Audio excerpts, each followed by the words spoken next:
2023 indie artists generated nearly $4.5 billion on Spotify, and this represents about 50% of what the entire industry generated in 2023 on Spotify, $9 billion. 80% of them didn't have a single hit song in the top 50 Spotify daily global songs chart. So it's never been a better time to be an independent music artist. Now, there were over 10 million artists/audio creators with at least one track. However, over 8 million of them have uploaded less than 10 tracks, while 5 million of them have had less than 100 total streams across their entire catalog. And of all those people, Spotify is most focused on the 225,000 emerging and professional artists, that's what Spotify calls them, that rely on streaming as part of their livelihood. And just to reiterate this, there's 10 million total artists/uploaders on Spotify. 5 million of them have had less than 100 lifetime streams, right? So it's half of them, less than 100 streams ever. And Spotify said that their focus is on the 225,000 emerging and professional artists. So we're going from 10 million down to 5 million down to 225,000. And if you crunch the numbers on that, you'll find that this category of artists, the 225,000, represents about 2.25% of all artists on the platform. And some people might disagree that focusing on less than 3% of all artists on the platform when it comes to getting paid is a good idea. However, when you consider that whole 50% of all artists having less than 100 streams across their entire catalog ever, it starts to make sense why Spotify should actually focus on the people who actually rely on streaming revenue. Because getting 100 lifetime streams of your music is worth like 30 cents. So the people all those 5 million people, they're not reliant on streaming revenue whatsoever, right? The 30 cents is inconsequential to their daily lives. And so Spotify is basically saying, we don't care about those people anymore. And we're going to focus on the people who actually do rely on our platform. Now, you might be wondering, where did I get all these statistics? Well, they came straight from Spotify's loud and clear report. I'll put a link in the description so that you can check it out. But we're going to be walking through this today because there's some very interesting data points. So the first thing is that Spotify has had a record payout. $9 billion they paid out in 2023 to rights holders, which is generally artists and or label owners. So what I said earlier is that indie artists represent $4.5 billion of that $9 billion. So for the first time ever, indie artists are equal to the labels in terms of market share. Now the thing is, those indie artists represent a lot more artists than the label artists. And the other thing is that indie number actually also includes independent record labels, which is basically any label that's not owned by the main three, Warner, Universal, Sony. So it's, not necessarily indie artists and labels, but still indie. So that's how it's factored in. I wish there was they broke it up into three categories. It'd be nice to see indie artists versus indie labels versus big labels, but that's what we have. So there's a few awesome metrics in here that I think are worth talking about. For example, this one goes over how basically everyone who's been making money at certain intervals on the platform, so $10,000 a year, $100,000 a year, and $1 million a year on the platform, the amount of artists making money at each of these intervals has roughly tripled since 2017, which is pretty huge. That means if you were, on average, if you made $10,000 in 2017, there's a pretty good chance that you're making a lot more than that, right? Because there was 23,000 artists that made $10,000 at plus 10,000 to 100K in 2017, and now there's 66,000 of them, right? So a lot of people are moving up the ladder, so to speak, which is a very good thing. Another interesting thing is that a significant portion of the people who are making over 10,000 on Spotify are from countries where English is not the first language. So international artists, at least international for people in the United States, are actually growing a lot. So over half of the artists generating at least $10,000 a year on Spotify are from countries where English is not the first language, which for those of you that are outside of non-English speaking countries, this should be a great thing for you to hear. And it says Spanish, German, Portuguese, French, and Korean led the pack for performance for languages other than English, while Hindi, Indonesian, Punjabi, Tamil, and Greek all saw huge upticks in 2023 as well. So again, great things. The international scene is starting to poke through a little bit more. This area talks about that 50% cut where indies are making $4.5 billion out of that $9 billion. We go to unexpected millionaires. I found this to be very interesting. And I mentioned this a little bit in the intro, but 80% of the people who have made at least $1 million in 2023, $1 million on Spotify in 2023, 80% of the people who are doing that didn't have a single hit song. Now, Spotify defines hit song as someone or basically a song that got into the top 50 of Spotify's daily global song charts. So basically 80% of the artists never had a song that penetrated the top 50 songs on Spotify globally. It doesn't mean it wasn't a hugely successful song. It doesn't mean it's not on Billboard charts or radio. It just never penetrated the top 50 of Spotify daily global song charts, which is a very high prestige, right? That's super 50 biggest songs in the world status. But they could have had a song that's in the top 1,000 or top 500 biggest daily songs charts, right? There's a little bit of talk on publishing in here, which is interesting. So they're saying Spotify paid out about $4 billion in publishing in the past 2 years. I wonder why they phrased it that way. But they're saying that the songwriters and the publishers and the CMOs are seeing more than 2 times the revenue in the streaming era than they ever had in the CD sales era.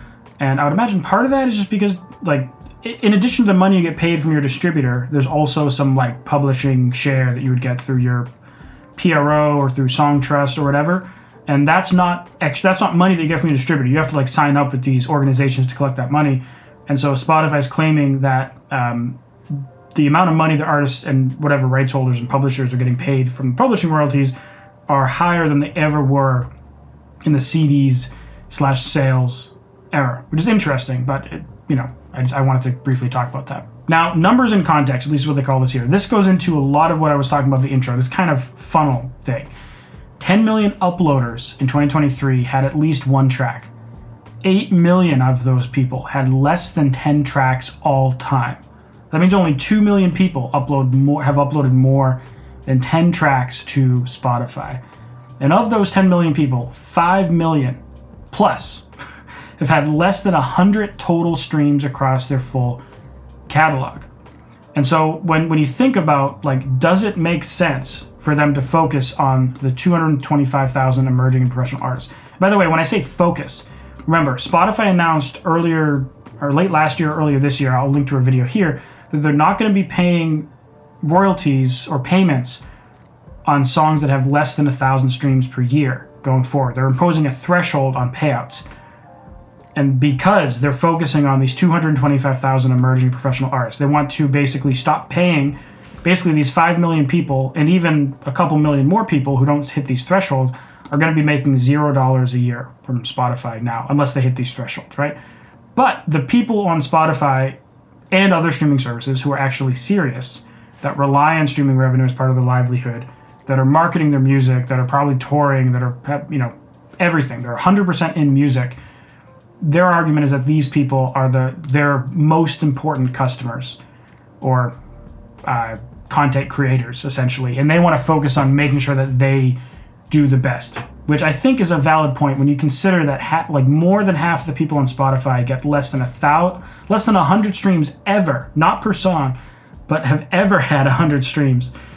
It starts to make a lot more sense to me, and some of my anger towards their models about the 1,000 streams threshold, etc., start to kind of go away a little bit. I'm still not a big fan of their decision and how they're imposing their streaming thresholds, and I really wish we would go to a user-centric model. But I do think it makes sense to focus on these artists in some way, and this kind of solidifies that for me. Now, this is related back to the growth. Nearly half of the artists who generated $10,000 plus on Spotify in 2017 are now generating more than $50,000 a year, and likely $200,000 across all recorded revenue sources.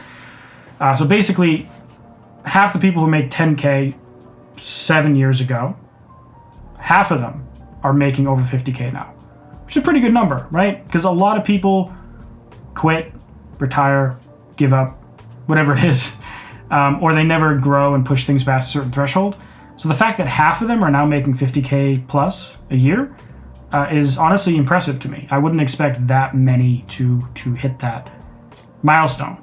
And it's honestly pretty empowering to know that, like, if you're making $10,000 a year now, 7 years from now, assuming trends keep going the same, which might be an unrealistic assumption, you very well might be making over $50,000 a year in just a 7-year period, right? Building a music career from nothing, going from $10,000 a year to $50,000 a year in 7 years. Like, to me, 7 years is a long time, but like to build an artistic career in 7 years that could actually replace like a job is an amazing thing. I don't think you could have done that 20 years ago, right? I mean, maybe you could have with touring and physical merch and stuff, but I don't think it would be as easy to do in this digital streaming-centric almost online, exclusively age. This is kind of a unique thing. Now, this page is almost like a Spotify PR statement. It seems like a big focus of Loud and Clear is them putting out these metrics to try to make themselves look like that they're helping the industry and they're good for independent artists, which there's a lot of arguments to be made that is true. There's also a lot of arguments that people make that is not true, but this is kind of them trying to solidify that point. At least is how I interpret this. And as far as I know, they're being entirely truthful with all of these stats. I have no reason to doubt any of these. But their argument here is that a radio station would only spin the top 40 tracks. And a lot of the time the tracks on radio will be like paid for, bought out, manipulated in some way, so the record labels dominate the top 40 somehow, right? A record store would only carry the music of a few thousand artists, right? Because you have a physical store, you have physical limitations for how many CDs and vinyl and cassettes that you could stuff on your shelves and actually sell. And the things that don't sell, you're not going to stock because they take up shelf space, and what you can't sell on that shelf is money that the record store doesn't make. So their argument here is that like radio, worst, dominated, record store, better, but Spotify could have infinite artists and infinite music on the platform, so you're not dealing with so many gatekeepers to get your music out there, which is entirely true. And they're saying in 2023, 50,000 artists generated at least $16,000 from Spotify. So there were 50,000 artists generating $16,000 a year in 2023 from Spotify, and they're saying likely $65,000 from recorded music as all. Because remember, there's music from Apple, there's music from YouTube, there's music from Deezer, Tidal, Napster, etc. from recorded music. There's also still physical music sales and stuff like that. So this might be a little bit of an enthusiastic or hopeful number that they're making 4 times the revenue total. Because from my experience, people make the bulk of their money. Well, from when we consider streaming and digital platforms and music sales, people actually do make the bulk of their money from Spotify. It's not like a quarter. It's for some people it is, but for some people it's more like half, right? So this might be a little hopeful for a lot of people, especially the digital-only artists. Now this chart here is very interesting. It also links to another tool that we're going to check out. But this is the number of annual streams you need in a song to rank in the top X amount of tracks over time. So if you want to rank in the top 250,000 tracks, in 2023, you would need 1.4 million streams. And back in 2017, you'd only need 285,000 streams. So what this shows is that songs are getting bigger. People are listening to songs more. Like the biggest songs are getting bigger, which is interesting. But it kind of tells you how many streams you need to get to rank. Like in the top 10,000 tracks, you need 35 million streams in a year to get in the top 10,000 songs, which is pretty insane. They created this cool thing, which is linked right here, the streaming numbers in context. This has been out for a while, actually, but a lot of people probably haven't seen it. So if you've gotten 1,000 streams on your track, which is the minimum threshold, right, to get paid on Spotify. So 1,000 all-time streams would be in the top 45 million tracks on Spotify globally, right? So 45 million for 1,000. If we say one stream, okay, it has to be at least 100. So it'd be great to see what the all tracks higher than 100. Let's do 101. So 101 is 87 million, right? So like there's about 100. The numbers that I've heard is that there are about 100 million tracks on Spotify. It's probably bigger than that now, but the fact that you just hit 1,000 streams ever on a song, you're already doing better than 50% of all songs on the platform with 1,000, right? What if you hit 10,000 though? And we're assuming 100 million tracks. You're already in the top 17% or top 20%. Let's round it. And let's look at monthly listeners. What if you have 10,000 monthly listeners? How do you compare? Remember, there's about 10 million artists or so. If you have 10,000 monthly listeners, you're in the top million. You're in the top 3% of all artists on the platform. So essentially, remember, we said that the top, what was the number they said? They're focused on the top 235,000 listeners, 225,000. So if you have 10,000 monthly listeners, you're almost in that group. So if we look and type in 15,000, if you have 15,000 monthly listeners, that's roughly the threshold to be in the group where Spotify, you're in Spotify's like primary focus, right? So 17,000, you're firmly in that camp. So a lot of people that I know, a lot of you watching this have some 20-something thousand monthly listeners. Like I know some of you have like 50K, 100K, some of you have millions, of course, but I specifically, there's a lot in the 20K range. You see, even when we go from 10,000, it was like 250, 20,000, it's 197. So like there is an enormous amount of artists. 50% of all artists on the platform get nothing. They have practically no monthly listeners whatsoever. That's 50% of all artists. And then for just to get 1,000 monthly listeners, which is a fairly low goal. I mean, it's hard work when you're starting off. You're already in the top 10% if you have 1,000 monthly listeners. And then you just go from there. You're 10,000. Now you're in the firm like top 3% already. And then from there, it gets harder and harder to climb up. So even if you jump up to 50,000, you're not going to drastically shoot up this list. You're still in the 100,000s. And then it gets harder and harder from there. It's hard to interpret this data as an artist that just wants to make amazing music to share with the world. I think it's important to consider it's never been better to be an independent music artist. 20 years ago, digital advertising didn't exist. The minimum bar to get into advertising was so high. You might have to spend 10 grand to get your record recorded. You might have to spend 10 grand in marketing. Now an artist can record a song in their house for free, assuming they have a computer and a $100 interface and a $50 microphone. And if you have $100, you can market it. Even if you have nothing, you can market if you're doing social media. So in my opinion, it's never been a better time to be an independent artist. There are problems with Spotify. There are problems with streaming in general. But there's also a lot of good things that streaming has brought. And so I think it's good to kind of remember that when we're all complaining about things that are happening on Spotify or Facebook or whatever it is, Instagram, TikTok, that it's probably never been a better time to be alive and be an independent music artist. So if you want to learn how you can get your first 1,000 monthly listeners for free, check out this video right here. Or if you have a budget and you want to learn how you can get your first 1 million streams on Spotify in a year, check out this video right here. Anyways, hope you found this interesting. Thanks so much for watching. I'll see you next video. Bye.